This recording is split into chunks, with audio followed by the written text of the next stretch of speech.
మాకు ఇక్కడైతే ప్రస్తుతానికైతే ఏమీ లేదు. గోదావరిలో కూడా మురుగొచ్చి పడుతుంది మాకు.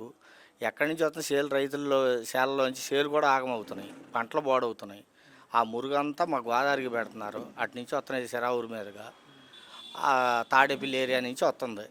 ఆ మురుగంతా పెడితే మరి ఇక్కడ చేలు పాడవుతున్నాయి, మేము పాడవుతున్నాం. ఆరోగ్యాలు సరిగ్గా ఉంటలా. అదొకటి. ఆ స్కూల్లో ఒకటి మార్కులు సరిగ్గా రావట్లేదు. ఇదివరకు ఫుడ్ సరిగ్గా లేదు పిల్లలకి. అదొకటి.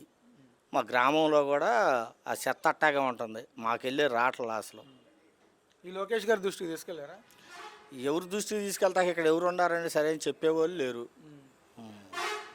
మాకు ఇక్కడ లోకేష్ గారు అంటే ఇటు ఎందుకు వస్తాడు అసలు? ఆయన ఏదో పట్టించుకో ఓట్లు అడిగాడు, వేపించుకున్నాడు, వెళ్ళాడు. ఇంతవరకు లోకేష్ గారు గెలిచిన తర్వాత ఏ నోతక్కనే రాలేదంటారా? రాలా, అసలు రాలేదు. మా ఊరు రాలా. గెలిచినాక ఒకసారి కూడా రాలా అసలు.